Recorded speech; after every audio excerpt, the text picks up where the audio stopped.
بچوں کی بھی ذمہ داری ہے وہ ماں باپ کا خیال کرے، ماں باپ کا خیال کرے، بچے بھی ان کی بھی ذمہ داری ہے۔ ایک باپ اپنے بچے کو پڑھانے کے لیے کون سا جتن نہیں کرتا۔ سامنے کچھ طلبہ بیٹھے ہیں، تم سے گزارش کروں گا اگر ماں باپ کبھی گھر سے چلو 150 روپے دیں، ان کے پاس اس سے زیادہ نہ ہو، وہی جیب میں رکھ لیا کرو، ان کی دعائیں ساتھ لیا کرو، اللہ تمہارے 100 روپے میں 1000 کی برکت عطا فرما دے۔ بے شک کبھی ان سے لڑا نہ کرو، کبھی ان سے نہ لڑا کرو۔ وہ ایک علامہ صاحب ڈاکٹر روح الامین صاحب جو جھارکھنڈ سائٹ کے رہنے والے ہیں، ایک دن ان کے یہاں پہ جانا ہوا، بہت بڑے ڈاکٹر ہیں، تو وہ اپنی داستان سنانے لگے اور کہنے لگے کہ میرے باپ نے نا حضرت مجھے پتا گئے کہ کتنی محنت سے میری فیس بھری تھی، کہہ رہے کہ 250 روپے فیس تھی میری اس وقت کی، میرے باپ نے مجھے نہیں پتا کہاں سے ادھار لے کر کے آئے تھے، اور میں نے کہا تھا ابا مجھے پڑھنا ہے، انہوں نے 250 روپے لا کر کے میری فیس بھری، اور یہ کہتے کہتے وہ رونے لگ گئے، کہنے لگے میرے باپ نے میری فیس کی خاطر کتنے دن فاقے سے کاٹے یہ میں جانتا ہوں۔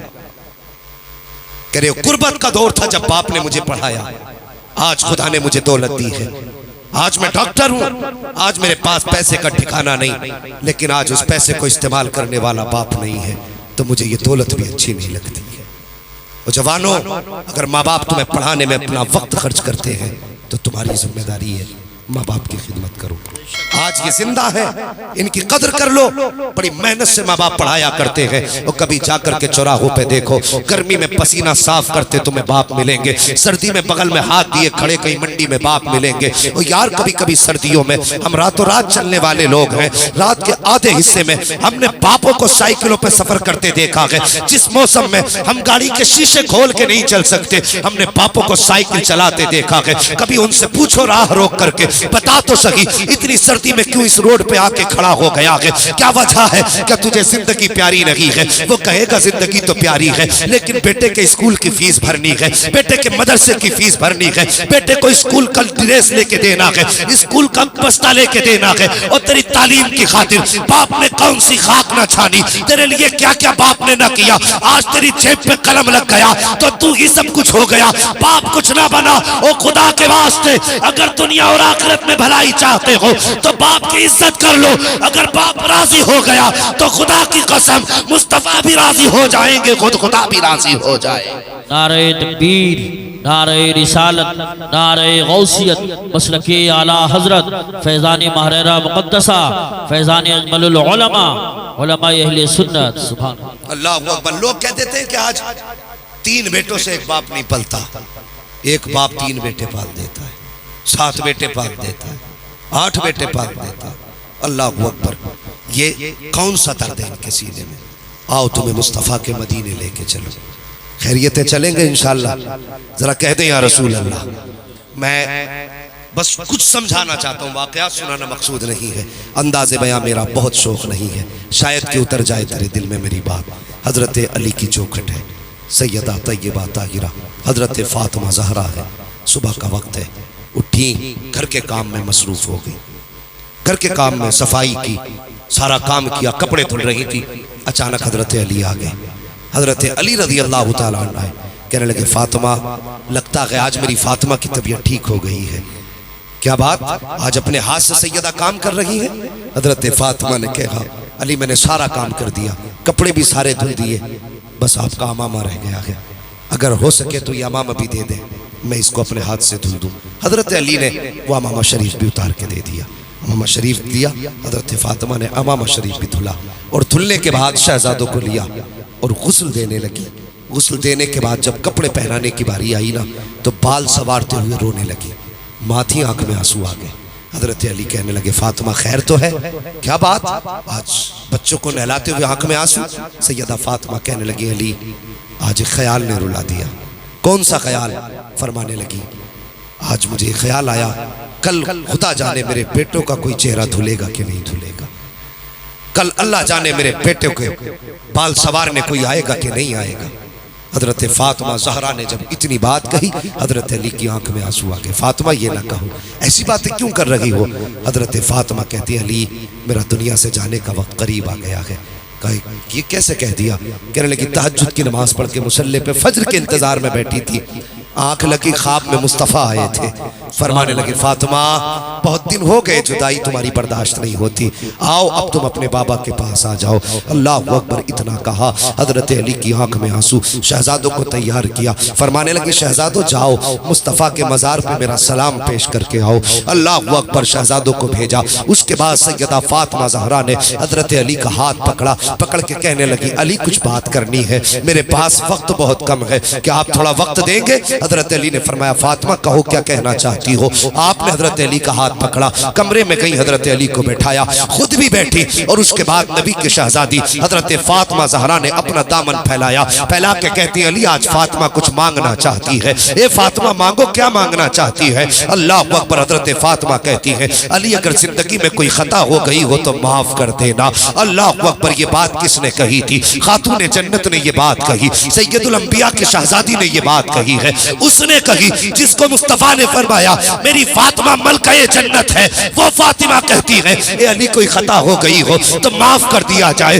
حضرت علی کی آنکھ میں آنسو ہے، فرماتے فاطمہ کس خطا کی بات کرتی ہو؟ پوری زندگی صبر کے سانچے میں گزار دی، کون سی خطا کی بات کر رہی ہو؟ حضرت فاطمہ کہتی ہے اے علی ہو سکتا ہے تم نے مجھے کپڑے دھونے کا حکم دیا ہو اور اس حکم کی تعمیل میں مجھ سے شاید تاخیر ہو گئی ہو، اس لیے علی وہ معاف کر دیا جائے۔ اگر کبھی کھانا بنانے کا حکم دیا ہو اس میں تاخیر ہو گئی ہو، علی معاف کر دیا جائے۔ حضرت علی کہتے ہیں اے فاطمہ مجھے اچھی طرح یاد ہے تم نے اپنی زندگی میرے ساتھ اس صبر سے گزاری کہ کبھی ایک لقمے کا سوال نہیں کیا، تم نے پیبند کے کپڑے تو پہنے لیکن کبھی لباس کا سوال نہیں کیا۔ اے فاطمہ ساری زندگی مجھے تم سے کوئی شکایت نہیں ہوئی ہے، لیکن فاطمہ میں بھی کچھ کہنا چاہتا ہوں۔ کہو علی کیا کہنا چاہتے ہو؟ کہا اے فاطمہ اگر قیامت کے دن مصطفیٰ کے ساتھ کھڑی ہو تو کہیں میری شکایت مت کر دینا، یہ مت کہنا مصطفیٰ کس کے ساتھ چھوڑ کے آئے تھے، اس کے ساتھ جس نے کبھی فاطمہ کو بھر پیٹ کھانا نہ کھلایا، اس کے ساتھ جو کبھی فاطمہ کو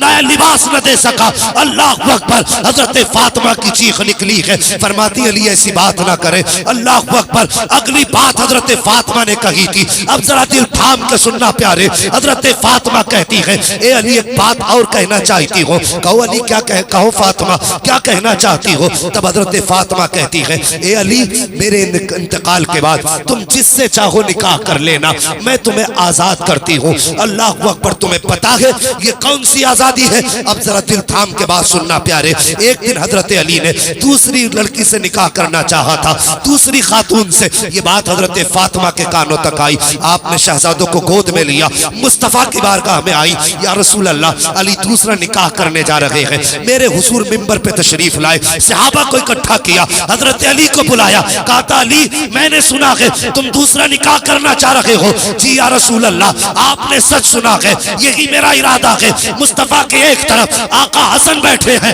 دوسری جانب آقا حسین بیٹھے ہیں۔ تب مصطفیٰ نے کہا تھا علی ہر مومن کو 4 نکاح کی اجازت ہے، لیکن تمہیں میری فاطمہ کے ہوتے ہوئے دوسرے نکاح کی اجازت نہیں ہے، میں تمہیں اجازت نہیں دیتا کہ میری فاطمہ کے ہوتے ہوئے تم کسی دوسرے نکاح کا انتخاب کرو۔ اللہ اکبر، آج حضرت فاطمہ کہتی ہے اے علی میرے انتقال کے بعد تمہیں اجازت ہے تم جس سے چاہو نکاح کرنا، لیکن جو اگلی بات کہی ہے وہ کلیجہ چیر دیتی ہے بھائی۔ حضرت فاطمہ نے کہا تھا اے علی جس سے چاہو نکاح کرنا، لیکن یاد رکھنا مہینے میں کم سے کم 2 دن میرے بچوں کو دے دیا کرنا، 2 دن میرے بچوں کو دے دیا کرنا۔ فاطمہ کہنا کیا چاہتی ہو؟ اے علی میرے بات بچے تنہا ہو جائیں گے، ہو سکتا ہے تم ازدواجی زندگی میں مصروف ہو جاؤ اور میرے بچوں کو میری یاد ستاتی رکھے، اس لیے فاطمہ یہ چاہتی ہے کہ میرے انتقال کے بعد اگر 28 دن تم اپنی بیوی کے ساتھ گزارو تو 2 دن میرے بچوں کے ساتھ گزار لیا کرنا،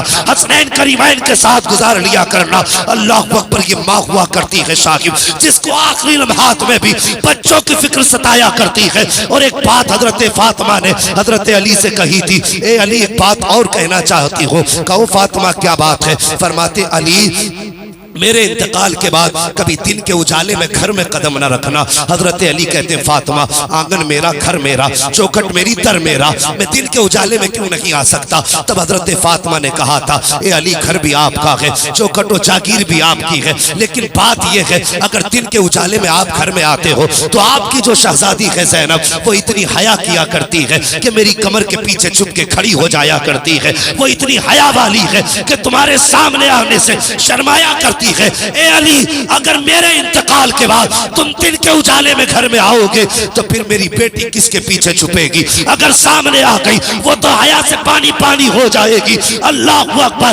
یہ راز تب کھلا جب حضرت علی بستر مرگ پر تھے، تب آپ نے کہا تھا زینب آج تک میں نے کبھی تیرا چہرہ نہیں نظر بھر کے نہیں دیکھا، ایک بار ذرا چہرہ تو دکھا۔ حضرت زینب سامنے آئی تھی، آپ نے چہرے سے دوپٹہ ہٹایا، حضرت علی کی چیخ نکلی، فرمایا تھا زینب آج بات سمجھ میں آ گئی ہے کہ تو اتنی حیا والی کیوں ہے۔ شہزادوں سے کہا تھا اے شہزادوں اگر تمہارا جی چاہے کہ تم خاتون جنت کا چہرہ دیکھو تو جس نے زینب کا چہرہ دیکھ لیا اس نے خاتون جنت فاطمہ زہرا کا چہرہ دیکھ لیا۔ سبحان اللہ سبحان اللہ اللہ۔ اکبر! یہ ماں ہوتی کا دن کے اجالے میں نہیں آنا۔ ابھی یہ باتیں چل ہی رہی، شہزادے حضور کے روزے پہ تھے تو ایک نورانی چہرہ سامنے آیا۔ آنے والے نے کہا بچوں جلدی کرو گھر چلے جاؤ۔ کہا کس لیے؟ کہا ماں کچھ دیر کی مہمان ہے، ماں کچھ دیر کی مہمان ہے۔ کہا ہم نے تو خیریت سے چھوڑا تھا۔ کہا تم نہیں جانتے ماں دنیا سے جانے والی ہے۔ بچوں نے کہا کون ہو تم؟ آنے والے نے کہا مجھے ابراہیم خلیل اللہ کہا جاتا ہے۔ یہی بتانے آئے تھے؟ کہا صرف میں نہیں بلکہ سارے انبیاء، خود مصطفیٰ تمہاری والدہ کی روح کے استقبال کے لیے آج مدینہ شریف میں آئے ہوئے ہیں۔ شہزادوں نے دوڑ لگائی، گھر پہنچے۔ اللہ اکبر! گھر پہنچے، حضرت خاتون جنت کے پاس ماں کے قدموں سے لپٹ گئے، رونے لگے۔ حضرت فاطمہ نے اور بھی بہت ساری وصیت و نصیحت فرمائی تھی۔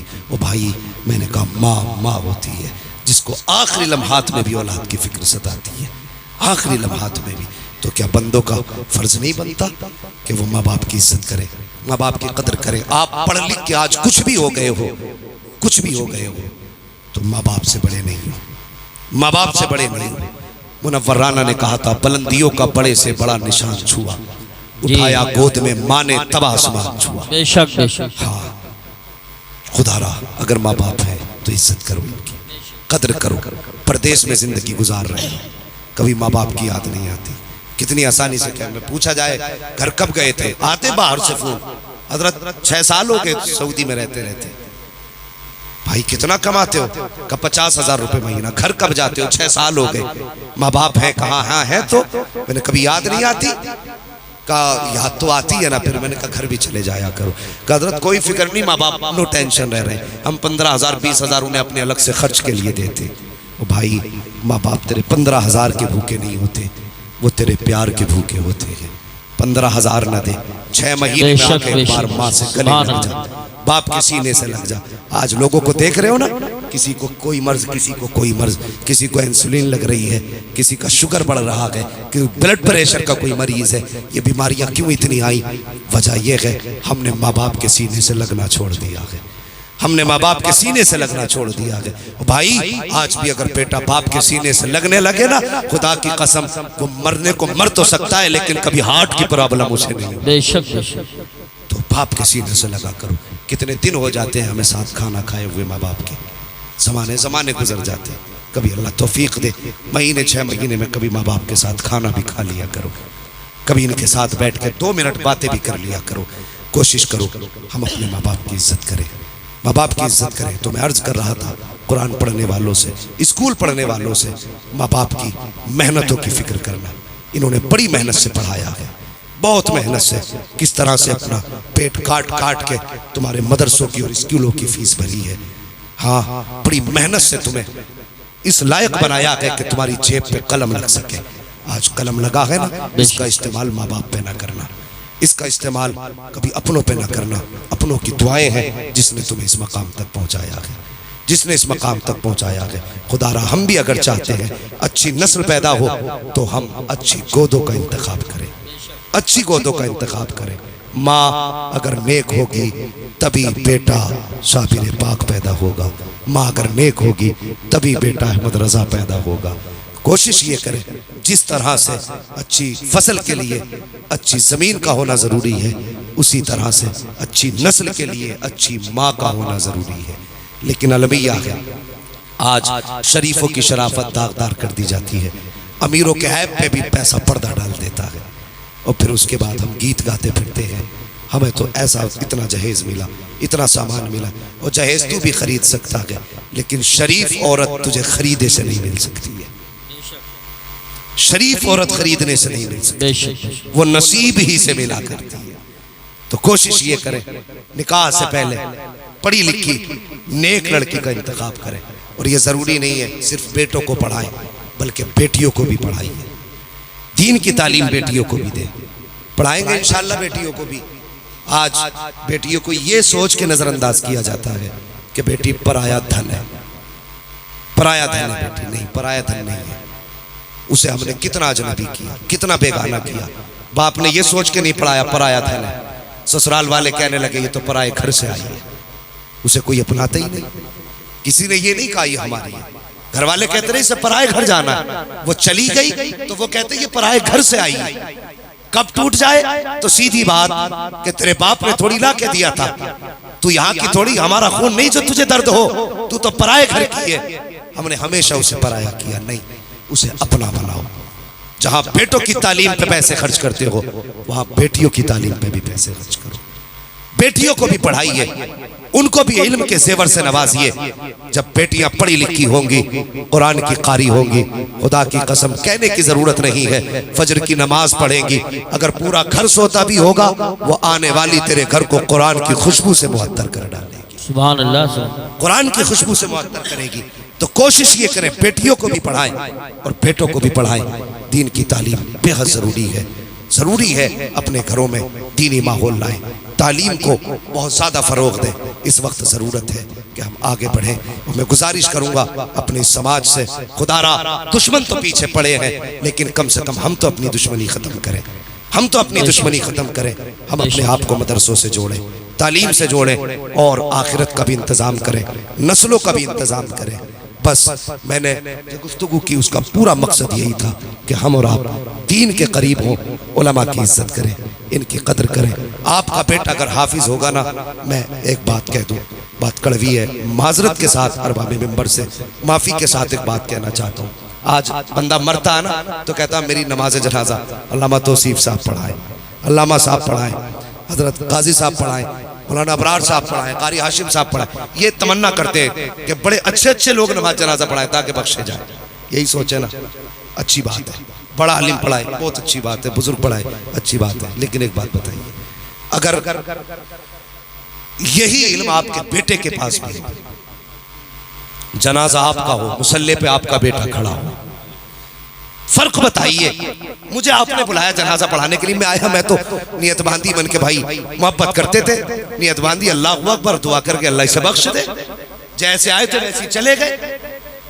مجھے آپ کے جنازے کا اتنا درد تو نہیں ہوگا نا جتنا درد آپ کے بیٹے کو ہوگا، اتنی فکر مجھے تو نہیں ہوگی نا جتنی آپ کے بیٹے کو ہوگی۔ یہ کڑوی سچائی ہے، مزہ کتنا آئے گا جنازہ آپ کا ہو، مصلی پہ آپ کا بیٹا کھڑا ہو، جب وہ کھڑا ہو تو اسے آپ کی قربانیاں یاد آئیں گی۔ یہ وہ ہے جو کبھی ہاتھ پکڑ کے مدرسے لے کے گیا تھا، یہ وہ ہے جس نے انگلی پکڑ کے کبھی مجھے مدرسے پہنچایا تھا، یہ وہ ہے جس نے کبھی غریبی کے عالم میں جیب سے 10 روپے نکال کے دے کے کہا تھا بیٹے ابھی یہی ہے رکھ لے۔ خدا کی قسم جب اس کے یہ انعامات بیٹے کو یاد آئیں گے، آنکھ میں آنسو ہوں گے، اور وہ رب بڑا کریم ہے، اگر معاف کرنے پہ آئے تو آنسو کے قطرے میں بخش دیتا ہے، اور اگر وہ بے نیازی پہ آئے تو پہاڑ برابر بھی سونا دے دو تب بھی منہ پہ مار دیتا ہے۔ کم سے کم بیٹے کو ایسا بنا کہ جنازہ تیرا ہو، مصلی پہ بیٹا ہو، ادھر ہاتھ اٹھیں گے ادھر آنسو نکلیں گے، خدا کی قسم ہاتھ نیچے بعد میں آئیں گے، بخشش کا پروانہ پہلے دے دیا جائے۔ سبحان اللہ، سبحان اللہ، ماشاءاللہ۔ ہے اپنے بیٹوں کو اس لائق بنا لو تاکہ تمہارے جنازے پڑھا سکے، جنازے پڑھا سکے۔